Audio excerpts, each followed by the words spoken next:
Sesaat lagi Anda akan mendengarkan program Renungan Sahabat Seperjalanan bersama Pendeta Wendy Pratama. Selamat mendengarkan.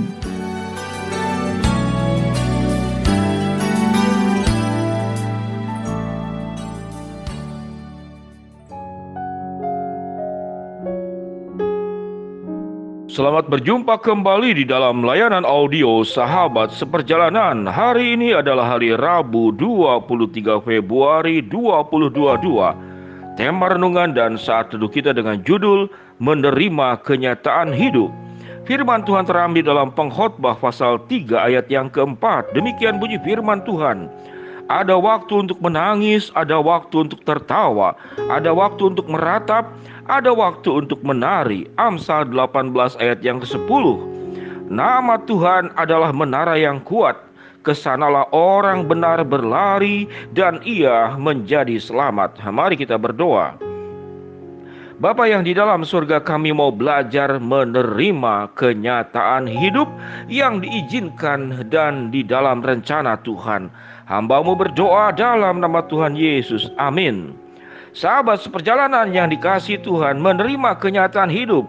Hari Rabu 23 Februari 2022.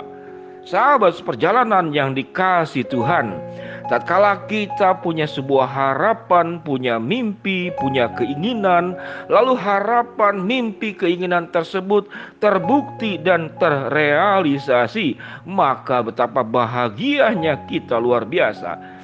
Namun tatkala apa yang kita mimpikan, apa yang kita harapkan, apa yang kita rencanakan, kenyataannya itu berbeda 180 derajat, maka yang terjadi adalah kekecewaan. Di dalam proses kekecewaan tatkala tidak selesai, maka berkepanjangan menjadi tidak bisa menerima kenyataan hidup. Sahabat seperjalanan yang dikasihi Tuhan, belajar menerima kenyataan hidup. Dalam pengkhotbah yang sudah kita baca tadi, apa yang katakan firman Tuhan? Ada waktu menangis, ada waktu untuk tertawa, ada waktu untuk meratap, ada waktu untuk menari. Ada waktu untuk menanam, ada waktu untuk menuai. Ada waktu malam, ada waktu pagi, dan segala sesuatunya. Ada waktu lahir dan ada waktu mati. Sahabat seperjalanan yang dikasihi Tuhan, itulah yang disebut dengan dinamika hidup. Allah mengizinkan dinamika hidup sebagai bentuk ketidaksempurnaan dari manusia. Namun dalam ketidaksempurnaan manusia, lingkungan, keadaan, dan dunia ini, ada Allah yang sempurna yang menyempurnakan segala ketidaksempurnaan tersebut.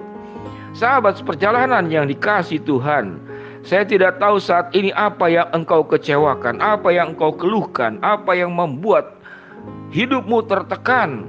Karena kenyataan hidup tidak sesuai dengan yang dimimpikan, tidak sesuai dengan yang diharapkan, dan tidak sesuai dengan apa yang direncanakan. Maka yang terjadi kalau kita tidak bisa menerima kenyataan hidup, kita akan tenggelam, kita akan terbelenggu, dan kita akan terbenam oleh seluruh pengalaman-pengalaman kekecewaan tersebut.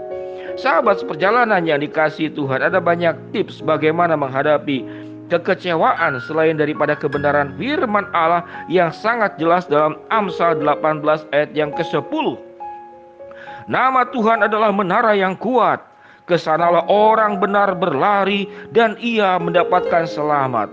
Ia mendapatkan penghiburan. Ia mendapatkan kekuatan. Ia mendapatkan jalan keluar. Ia mendapatkan damai sejahtera sewaktu kita berlari menuju Allah sebagai menara yang kuat. Sahabat seperjalanan yang dikasihi Tuhan, dan firman Tuhan berkata, sewaktu kita datang berlari kepada Allah sebagai menara yang kuat, kita akan menjadi selamat dan semua yang baik terjadi dalam kehidupan kita semua. Sahabat seperjalanan yang dikasihi Tuhan, bagaimana cara secara tips sederhana kita bisa menerima kenyataan hidup? Yang pertama adalah belajar untuk menerima yang tidak bisa diubah. Apa itu yang tidak bisa diubah? Banyak faktor sahabat perjalanan yang tidak bisa diubah. Umur kita bertambah, tidak bisa diubah kembali ke masa lalu. Pengalaman yang terjadi di masa lalu tidak bisa diubah untuk kembali kemudian kita berubah. Berubah kepada apa? Keadaan kita pengen kembali ke masa lalu, lalu kemudian memperbaikinya. Itu tidak mungkin terjadi. Kesalahan yang kita buat juga tidak bisa kita ubah karena sudah terjadi.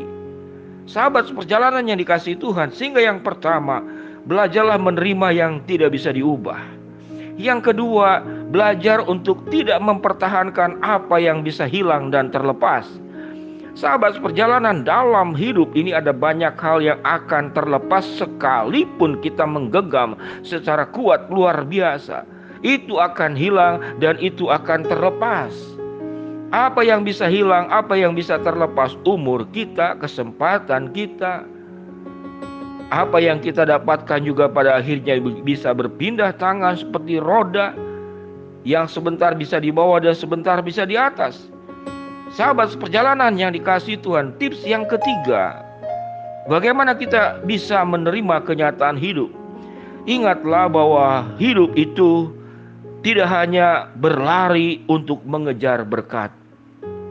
Sewaktu kita berlari mengejar berkat, maka yang kita pikirkan adalah harapan-harapan, mimpi dan keinginan kita yang harus kita dapatkan. Itu yang namanya orientasi hidup berlari untuk mengejar berkat. Namun tatkala Allah mengajarkan kepada kita bahwa hidup tidak boleh hanya berlari mengejar berkat, mengejar mimpi, mengejar kemudahan untuk kita, mengejar harapan untuk kita. Jadi hidup tidak boleh hanya serta-merta mengejar berkat, berlari mengejar berkat. Namun engkau dipanggil juga berlari untuk memberi berkat. Wah, luar biasa ya. Kalau kita bayangkan saudara, orang yang memberi berkat itu yang dapat berkat yang berlari mendekati kita. Jadi dia yang berlari mendekati kita karena kita mau memberi berkat. Tapi bagian kalimat yang disampaikan tadi bahwa kita yang berlari memberi berkat. Jadi orang itu yang bukan berlari mendekati kita, tapi kitalah yang berlari untuk memberi berkat. Kita berlari kepada kesudut-sudut orang-orang yang hidupnya kurang beruntung, orang-orang yang terpukul hidupnya, orang-orang yang mengalami kepahitan, orang-orang yang tertolak di dalam keluarganya, orang-orang yang mengalami kelemahan fisik karena sakit penyakit, karena masa tua, para orang tua jompo, para janda, para lansia yang tidak terperhatikan. Maka kita sedang berlari mengejar memberi berkat, tidak hanya mengejar berkat. Sahabat seperjalanan yang dikasihi Tuhan, mari kita juga berpikir bahwa kita hidup bukan hanya terus berpikir apa yang belum saya dapatkan. Sewaktu orientasi hidup kita hanya berorientasi kepada apa yang saya belum dapatkan, maka kita akan hidup dalam kekecewaan dan kita tidak akan bisa menerima kenyataan hidup. Namun kalau orientasi kita ubah apa yang belum saya berikan. Itulah filosofi daripada salah satu presiden Amerika. Jangan bertanya apa yang bisa diberikan negara kepadamu, tapi bertanyalah kepada dirimu apa yang yang sudah engkau berikan kepada negara. Sahabat seperjalanan, demikian juga kita dengan Tuhan. Sudah terlalu banyak berkat yang Tuhan berikan, bahkan seperti air mengalir, seperti derasnya hujan, seperti sinar mentari yang tiap hari kita dapatkan. Namun Tuhan memanggil kita, bisakah kita menjadi mentari buat hidup orang lain? Bisakah kita menjadi sungai yang menyegarkan hidup orang lain? Bisakah kita menjadi terang yang menerangi kegelapan orang lain? Dengan demikian sahabat seperjalanan, bagaimana kita bisa menerima kenyataan hidup? Biarlah kita belajar apa yang sudah disampaikan tadi. Jangan berjuang mengubah apa yang tidak bisa diubah. Jangan mempertahankan apa yang akan terlepas. Hidup tidak hanya berlari mengejar berkat, tapi berlari untuk memberi berkat. Jangan bertanya apa yang belum saya dapatkan, tapi bertanyalah apa yang belum saya berikan. Mari kita berdoa. Bapa di dalam surga, hamba-Mu berdoa buat sahabat perjalanan yang sedang sakit, Tuhan jamah sembuhkan. Sahabat perjalanan yang sedang menghadapi masalah, Tuhan bukakan jalan. Sahabat perjalanan yang sedang berdoa mengharapkan sesuatu dari Tuhan, Tuhan akan kabulkan sesuai dengan waktu, rencana dan kehendak Tuhan. Di dalam nama Tuhan Yesus kami berdoa, amin. Shalom sahabat seperjalanan, mari kita belajar untuk menerima kenyataan hidup. Tuhan memberkati kita semua, amin.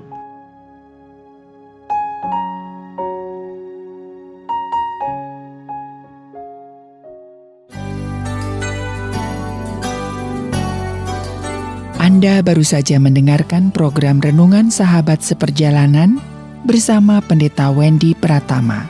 Terima kasih atas perhatian Anda. Tuhan Yesus memberkati.